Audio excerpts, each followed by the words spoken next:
तो आज हम लोग पढ़ेंगे इस क्लास के अंदर, पिछली क्लास में हम लोगों ने जो जंतु कोशिका होती है, प्लांट सेल होता है, इसको बनाया था और समझा था किस तरीके से इसके अंदर कोशिकांग पाए जाते हैं। आज हम लोगों को पढ़ना है कि जिस तरीके से प्लांट कोशिका थी इसी तरीके से जिस तरीके से जंतु कोशिका हम लोगों ने पढ़ना सीखी थी, इसी तरह सेम हम लोग पढ़ेंगे पादप कोशिका, प्लांट सेल।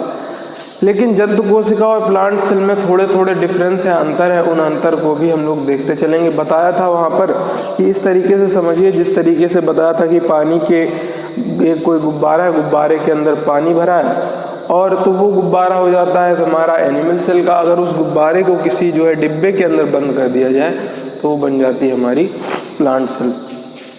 तो हम लोग पढ़ रहे हैं आज जो है पादप कोशिका, सेल वाला जो चैप्टर चल रहा है उसी में हम लोग सीखेंगे आज पादप कोशिका, जिसे कहते हैं हम लोग प्लांट सेल। पादप कोशिका यानी प्लांट सेल। इसको सबसे पहले हम लोग बनाकर देखेंगे ये किस तरीके से दिखाई पड़ती है और क्या क्या जो है इसके अंदर पाया जाता है। तो समझिए कुछ इस तरीके से बना लेते हैं हम लोग समझने के लिए। कोई निश्चित आकृति व आकार नहीं होता है सेल का, ये सभी को पता हो रखा है।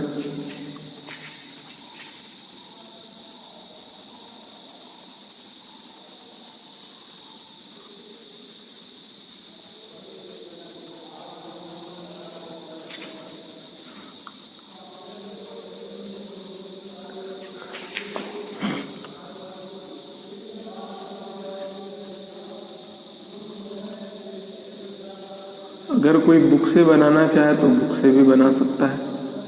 यहाँ पर चीज़ें आपको समझ में आ जाएंगी।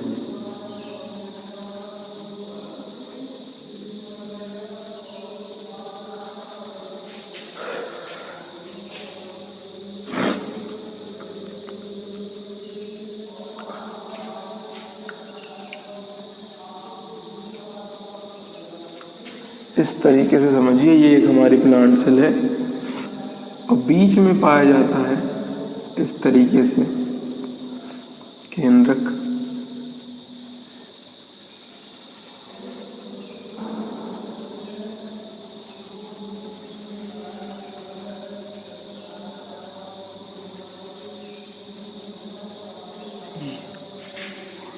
और प्लांट सेल की ये एक खासियत है, इसके अंदर पाई जाती है एक बहुत बड़ी सी रिक्तिका, वैक्यूल कहते हैं जिसे, रिक्तिका इसके अंदर पाई जाती है और यहाँ से निकली रहती हैं संतापद्रवी जालिका।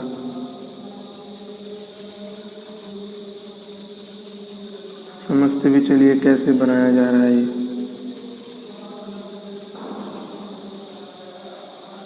इस तरीके से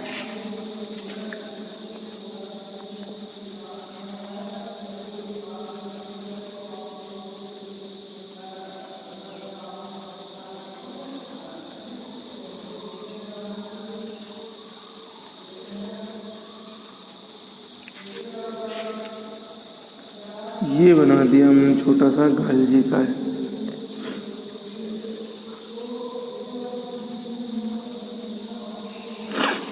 ये इनके ऊपर हमने बना दिए राइबोसोम। यहाँ पर बना दिया हमने ये लाइसोसोम। ये बना दिया हमने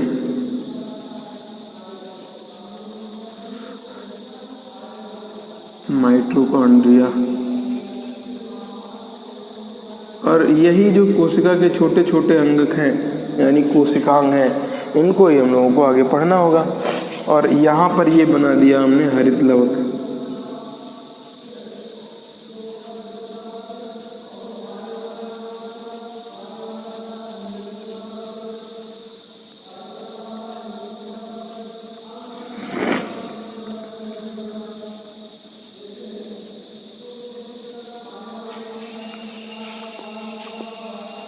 तो लगभग जो है इतनी चीज़ें पाई जाती हैं और यहाँ पर हमारा ये डीएनए होता है केंद्रक में, और ये होती है हमारी केंद्रिका, बूंदी के लड्डू के समान।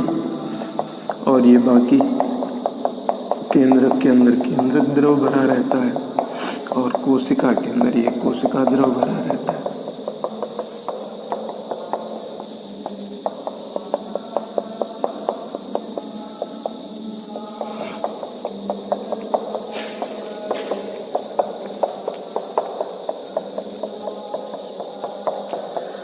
अब इतनी चीज़ें बना ली है, अब हर एक चीज़ का हम लोग नामांकन करेंगे, नामकरण करेंगे।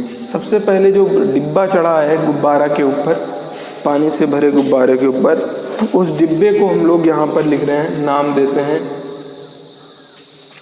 यही डिब्बा जो हमारा सबसे बाहर की ओर परत होगी वो होगी डिब्बे की, तो इसे कहते हैं हम लोग कोशिका भित्ति,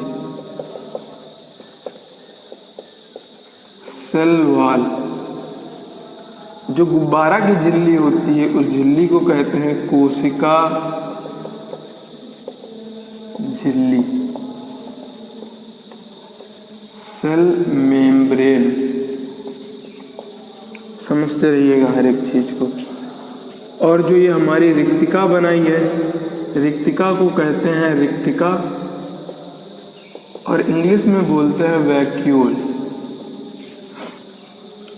और जो ये पानी भरा हुआ है इसे कहते हैं हम लोग कोशिका द्रव्य,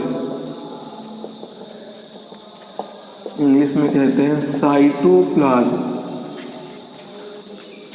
फिर ये वाला जो स्ट्रक्चर है इसे कहते हैं हम लोग लाइसोसोम, हिंदी में बोलते हैं लाइसोसोम। फिर ये वाली जो संरचना दिख रही है आपको, इसे कहते हैं हम लोग गोल्जी बॉडी, हिंदी में कहते हैं इसे गाल्जी काय।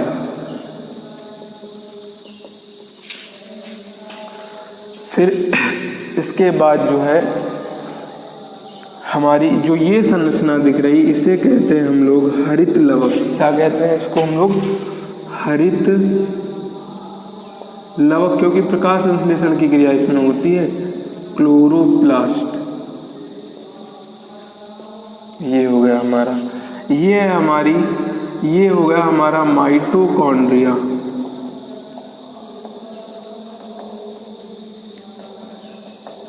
इसको भी माइटोकॉन्ड्रिया ही कहते हैं।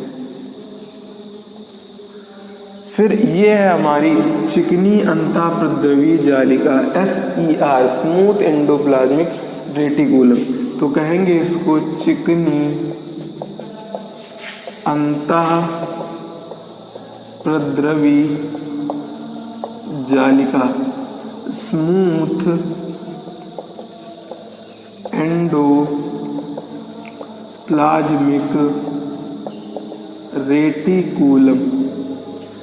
और इसके ऊपर, जिसके ऊपर ये खुरदरापन है, राइबोसोम पाए जा रहे हैं, तो इसे कहते हैं हम लोग खुरदरी अंतःप्रद्रवीय जालिका, खुरदरी अंतःप्रद्रवी जालिका। इंग्लिश में कहते हैं rough, ROUGH, rough endoplasmic reticulum, ये हो गए। और यही कहीं पर हम लोग बना लेते हैं छोटे छोटे से राइबोसोम। राइबोसोम खुरदरी वाली पर भी पाए जाते हैं, कोशिका द्रव में भी उपस्थित होते हैं, तो राइबोसोम भी पाए जा रहे हैं हमारे। यहाँ पर ये ले रहे हैं, ये है हमारा राइबोसोम, राइबोसोम। तो ये हो गया हमारा पूरा पादप कोशिका का संरचना, स्ट्रक्चर, पादप कोशिका की संरचना।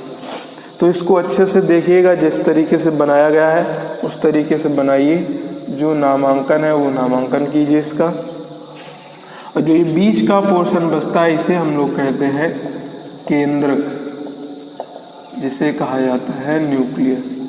तो तो इतनी चीज़ें हो गई हमारी पादप कोशिका के बारे में। आप इसको बढ़िया तरीके से बनाइए फेयर कॉपी में और हर एक चीज़ क्या करिए, नोट करिए। चलिए आज के लिए इतना ही रखा जाता है।